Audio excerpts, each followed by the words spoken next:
We had discussed about monohybrid cross, one gene inheritance, the contribution of Mendel's. In the last video we have already discussed. Welcome again. I am Mukesh Kumar Drona with a new session, dihybrid cross. Two gene inheritance, it's also known as dihybrid cross, involve inheritance of two pairs of contrasting traits. First, contrasting traits is the shape of seed of Pisum sativum, and second is color of seed of Pisum sativum. Shape round, wrinkled, color yellow green. As we know, round is dominant, wrinkled is recessive, yellow is dominant, green is recessive. So this is parental gene, parental generation. Round yellow and wrinkle green के बीच में cross करवाएगा. Gametes में fusion होने से F1 generation मिली और round yellow seed plants Pisum sativum के मिले.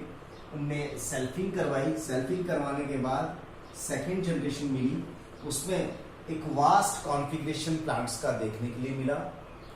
Round yellow, round green, wrinkled yellow and wrinkled green. We can see here phenotype ratio. 9 is 3 ratio is 3 is 1. 9 ratio 3 ratio 3 ratio 1. This is phenotype ratio.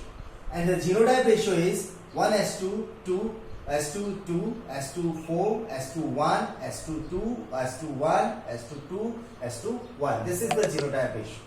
So in two gene inheritance dihybrid cross, we can see as usual is similar to the monohybrid cross. In our F1 generation we can see here only a dominant character, so that's why the all dominant progenies are here with their dominant traits, right? In F2 generation they are segregated, independently segregated. अब तक एक gene के दो allele साथ में थे, contrasting form थी but वो मिक्स नहीं हो रहे थे. बट जैसे ही F2 जनरेशन और उसके बाद आने वाले जनरेशन की बात करें तो हर एक फैक्टर का कॉन्ट्रास्ट इंडिपेंडेंटली असॉर्ट करता है और एक वास्ट कॉम्बिनेशन और प्लांट्स बना. Let's have a see this dihybrid cross in a Punnett square method. Punnett square, two gene inheritance. This is parental gene generation. Here, this is round and yellow seed, pure. This is wrinkled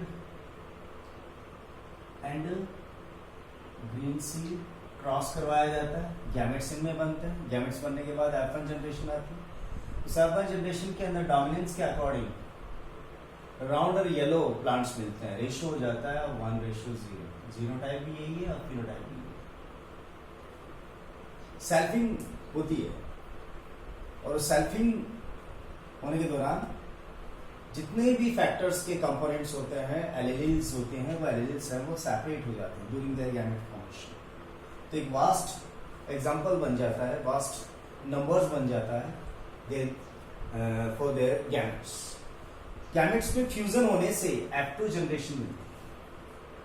यहाँ एक important thing ये है, double hybrid cross यानी dihybrid cross और to gene inheritance में two factors ले रहे हैं और उनके टोटल 4 एलीलीज है. Double hybrid cross, dihybrid cross में 4 एलीलीज असॉर्ट करते हैं, रैंडमली असॉर्ट करते हैं, इंडिपेंडेंटली असॉर्ट करते हैं. That's why, that is the reason in F2 generation we can see here a vast number of progenies with their respective segregated traits, different traits, independently assort कर रहे हैं. ठीक है. Gametes mail इस तरफ, female इस तरफ से रखे जाते हैं. 4 टाइप्स के गैमेट्स बन रहे हैं बिकॉज दिस प्लांट हेट्रोजाइगस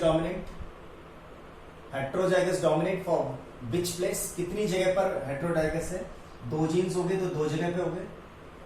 उसके अकॉर्डिंग यदि देखा जाए तो हम इसकी गैमेट्स का फॉर्मेशन देखें तो ये गैमेट्स जब एक जगह पर हेटेरोजाइगस होता है, जब एक जगह पर हेटेरोजाइगस होता है तो उस पोजीशन के अंदर, और दो जगह हेटेरोजाइगस है तो दो जगह हेटेरोजाइगस होने की कंडीशन में यहां पर गैमेट्स हैं वो 4 हो गए। 4 का वास्ट जो नंबर्स आता है वो 16 प्लांट्स आता है।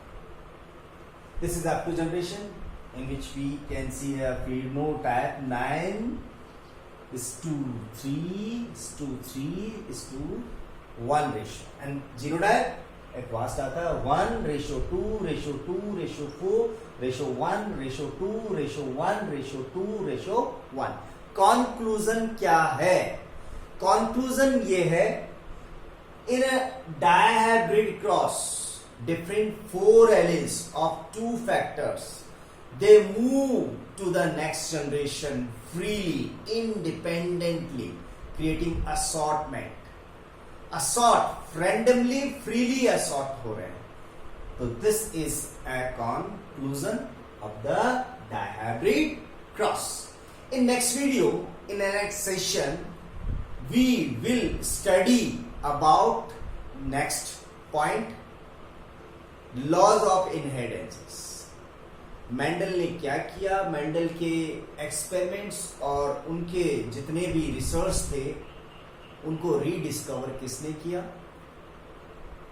और रीडिस्कवर करने के बाद उनको एक टाइटल दिया गया। हालांकि जो मेंडल्स के पोस्टुलेट्स थे, लॉज नहीं थे, पोस्टुलेट्स, उन पोस्टुलेट्स को 3 डिफरेंट साइंटिस्ट ने मिलकर लॉज ऑफ इनहेरिटेंस नाम दिया। तो नेक्स्ट क्लास में लॉज ऑफ इनहेरिटेंस के बाद साथ में हम फिर आएंगे वापस। और तिलक, keep your revision regularly. Thank you very much.